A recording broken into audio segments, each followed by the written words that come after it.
Muraho, Mhm. bonjour, hello. J'ai un grand plaisir d'être ici avec Sankara Ramotsoni, un artiste né au Rwanda, Mhm. qui travaille en Belgique, Mhm. qui est un architecte et Mhm. un auteur de ce nouveau livre qui s'appelle Inzu, Inzu. Ça veut dire la maison. la maison, en Mhm. Kinyarwanda. Et nous allons parler de la culture liée à la maison, à notre enclos, ce qui est plus proche de nous. Mhm. Merci d'être ici. D'abord, pourquoi on ne construit pas encore en cercle? Pourquoi on n'est pas encore là dans cet espace où il y avait la famille, Mhm. le cercle des amis, en fait, la communauté? Oui. Mais en fait, parce qu'à la base, en fait, les constructions au Rwanda, c'était des constructions liées à une lignée de famille. C'est-à-dire que les gens habitaient dans un lignage. Par exemple, on pouvait habiter une colline et retrouver, par exemple, le chef de famille avec sa première femme, sa seconde épouse, évidemment avec leurs enfants. Et ils retrouvaient, par exemple, les fils mariés qui n'ont pas encore assez de moyens pour aller construire leur maison. Et donc, le mot Inzu veut dire maison, mais Urugo, c'était un mot à l'origine qui faisait appel justement à toutes ces constructions qui étaient mises dans des enclos, mais que ces enclos étaient connectés entre elles. C'est ça qu'on appelait Urugo. Effectivement, dans l'état actuel, parce que les familles au Rwanda ont changé, donc on a plutôt affaire à des familles plutôt, je vais dire, donc le père et la mère, hein, plutôt des familles monogames. Mais donc effectivement, ces constructions qui étaient de familles élargies où on intégrait aussi cette famille polygame, c'est pour ça qu'en fait elles ont moins de sens peut-être maintenant parce que les modes de vie des gens ont changé, donc la construction s'est adaptée. Mais voilà, mais donc c'est plutôt ça qui a changé dans la construction actuelle du Rwanda. Hmm. I'm very much drawn to the aesthetics of the past, and Mhm. probably as you, we see that specific beauty in the architecture of Rwanda, Mhm. which is interesting because of the details. Mhm. Could you tell us about the finish of details in traditional architecture? Mhm. Bah, les détails liés à la construction, hein. En fait, effectivement, toutes ces maisons étaient construites. C'était quasi de la vannerie. En fait, on appelait une construction une vannerie parce que c'était une structure en bois sur laquelle on venait tisser des éléments horizontaux. Hein. Donc, on mettait tous des bois en vertical, hein, comme un panier renversé, hein, et on les reliait en bout pour faire le dôme. Et puis, on venait tisser tout autour en fibre de bois. Donc, c'était des cordes en bois, avec des bois souples. Hein. Et sur ça, en fait, on venait créer une structure en panier. Et cette structure en panier, on venait la recouvrir d'herbes sèches, hein, qu'on appelait inshinge. Et donc, et à l'intérieur, on revenait de nouveau retisser comme dans un panier. C'était complètement tissé. Hein, donc, pour ceux qui ont eu l'occasion de visiter le King Palace au Rwanda, on peut le constater. Donc, c'est complètement tissé. Évidemment. On peut dire que c'était un ancien wallpaper. Oui, exactement. Mm-hmm. C'est comme un ancien wallpaper. Donc, sauf qu'il était fait de main, il était fait à la main, complètement tissé. Et donc, pour faire les cloisons à l'intérieur, on utilisait aussi des cloisons amovibles en vannerie, en fait, qui, elles, étaient coincées dans des éléments en demi-cercle qui sont faits en terre cuite, qu'on appelle igitabo en Kinyarwanda. Hein. Donc, igitabo, parce que igitabo, ça veut dire gutaba, c'est enfouir. Et igitabo, c'est ça que ça voulait dire. Parce que le mot igitabo veut dire aussi livre. Voilà. Donc, voilà. Pourquoi, vous pensez? Pourquoi?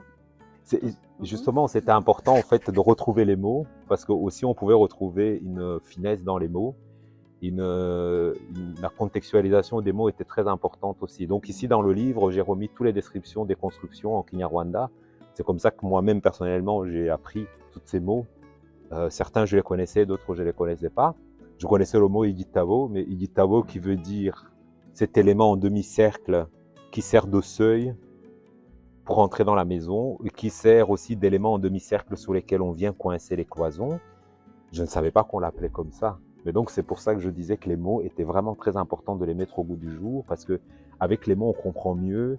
Je parle les mots ici, dans ce cas-ci, c'est en Kinyarwanda. Avec ces mots en Kinyarwanda, on comprend mieux l'architecture d'époque. Parce qu'en fait, c'est difficile d'aller l'analyser aussi si on n'est pas en train aussi de vouloir comprendre les mots d'origine, les mots que les gens ont utilisés pour décrire ce qu'ils ont construit. Effectivement, toute cette vannerie est vraiment d'une très très grande beauté. Je pense qu'au Rwanda, elle était vraiment magnifique parce que c'est peut-être lié au fait que l'État était centralisé et que comme c'était un État qui était stabilisé pendant plusieurs siècles, on a eu le temps d'améliorer les techniques, de tissage, etc., de toutes ces vanneries. Et voilà, mais donc, tous ces magnifiques cloisons qui font évidemment le rayonnement du Rwanda, mais pas que, mais tous les paniers qui sont tissés, etc. Donc, voilà. Voilà, par exemple ici, donc toutes ces vanneries, par exemple ici on voit dans une photo d'époque, on les voit en fait tissés, ils avaient tous des motifs complètement différents. Et alors ce que vous pouvez constater aussi, c'est que ils avaient une grande variété en fait dans les formes aussi, c'est-à-dire au niveau des formes des motifs. Il faut savoir aussi que dans le Rwanda ancien, chaque motif avait son nom et voilà, donc ici, on les voit dans la reconstitution du King Palace qui se trouve à Nyanza. Évidemment, on avait deux types de cloisons. Donc, on avait les cloisons complètement opaques, hein, dans lesquelles on ne pouvait pas voir à travers. Les cloisons au Kinyarwanda, on les appelle insika. Et ceux-là qu'on pouvait voir à travers, en fait, qui étaient transparentes un petit peu. Et donc, nous, quand on est à l'intérieur, on voit ce qui se passe à l'extérieur, mais les gens de l'extérieur ne nous voient pas. Et ceux-là, on les appelait Insika Zibiomanzi. Mais donc, c'est ceux-là qu'on mettait plutôt au niveau de l'entrée. Hein, et ceux-là qui étaient beaucoup plus tissés, qui étaient complètement opaques, on les mettait au niveau du séjour. Mais évidemment, ça, c'était un travail très, très coûteux qu'on trouvait souvent chez les familles fortunées et évidemment chez le roi. Mais par exemple, ici, on retrouvait en fait à l'intérieur un foyer. Hein. Donc c'était une énorme plaque en terre cuite, hein, en terre glaise, hein, qui était moulée sur place. C'est original, c'était comme ça? C'était comme ça. Mais ça, ça c'est la reconstitution évidemment du King Palace à Nyanza, où on voit toutes ces magnifiques cloisons en fait en vannerie, hein, qui sont tissées avec des matières naturelles. Et alors, en fait, ça, c'est le séjour de la maison du roi. Ici, on voit la chaise sur laquelle il s'asseyait quand il avait des invités chez lui. Ça, c'est une entrée, en fait, pour aller... ça, c'est l'entrée pour aller sur son lit. Et alors, au centre de cette pièce de séjour, en fait, il y avait un énorme foyer en terre glaise, ibumba, comme on dit en Kinyarwanda. Et sur ceci était posée, en fait, une marmite, si vous voulez, en fer, dans lequel on faisait brûler du feu, du bout de bois, pour avoir de l'éclairage à l'intérieur. Et aussi, à l'intérieur, on y mettait de temps en temps des boulettes de bouse de vache. Il faut savoir que la bouse de vache, quand elle brûle, en fait, la fumée qu'elle dégage empêche les insectes de rentrer. Donc, c'était un insecticide naturel. C'est à ça que servait ça. Évidemment, chez le roi, cette plaque ne servait pas de cuisson, hein, donc on n'y préparait pas, parce que chez le roi, il y avait une cuisine qui se trouvait dans une autre maison, à l'intérieur de son urugo. Et donc, chez le roi, ici, on y mettait juste un feu d'ornement, un feu d'agrément, en fait, pour faire l'éclairage des pièces. Et aussi ce feu, comme j'ai dit, qui servait, dans lequel on mettait de la bouse de vache, un mélange de bouse de vache et de charbon, pour permettre de ne pas avoir des insectes à l'intérieur. Donc, c'est un insecticide naturel. Oui, mais donc, en fait, ce livre, évidemment, qui s'appelle Inzu, en fait, c'est né d'une volonté qui était d'expliquer, en fait, l'architecture traditionnelle du Rwanda, donc de mon pays natal, mais à travers le prisme culturel et religieux. Parce que pour moi, ces constructions faisaient partie d'un ensemble, n'étaient pas que des objets posés qu'on venait juste regarder ou admirer. ou dénigré, mais il faisait partie d'un ensemble global. Et donc moi, ce qui m'intéressait en premier, c'était de connaître le paradigme, donc la manière de penser que les gens qui ont vécu à l'époque ont construit ces maisons. Quelle était leur pensée, quelles étaient leurs idées, quelle était leur vision du monde. Et c'est ça qui m'intriguait pour analyser ce livre. Donc c'est pour ça que dans ce livre, je fais d'abord de l'histoire. Hein, donc je parle du système économique du Rwanda de l'époque, hein, donc avant la colonisation, du système religieux qu'il y avait, hein, qui était le culte des ancêtres, évidemment de la culture autour de la vache, euh, qui était vraiment l'élément principal de gestion du pays en ce qui concerne la monnaie. C'était l'instrument monétaire du pays. Mais donc, en ayant eu les deux éléments, ça m'a permis en fait d'analyser l'architecture. Et le plus important, c'était de créer des liens entre le culte des ancêtres, la culture rwandaise basée sur la vache, et les choses qui étaient construites. Parce que c'était ça l'analyse qu'il fallait faire pour que ça fasse un tout et non pas des objets rapportés qui n'ont pas de socle. Donc il était très important de construire un socle autour de ces objets et de les ancrer dans une histoire, dans un territoire, dans une manière de voir le monde et de penser. C'était ça la Et je mission. pense que ça commence à Kondo, n'est-ce pas? Gakondo, Heritage. Yes. Alors, le concept qu'on était créé par Dieu, qui a sa volonté pour les humains. Et encore, moi, ce que je trouvais intéressant, c'est que Clay vient de ce monde Kondo, alors que quand on chante, quand on joue la musique, on revient à ce que Dieu nous a créé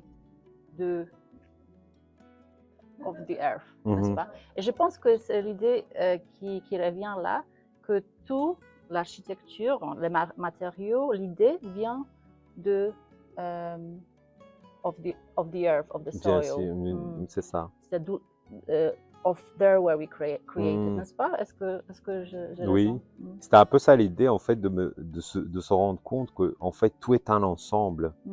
Évidemment que Dieu, la terre et les éléments créés, les êtres humains font un ensemble pour créer l'architecture.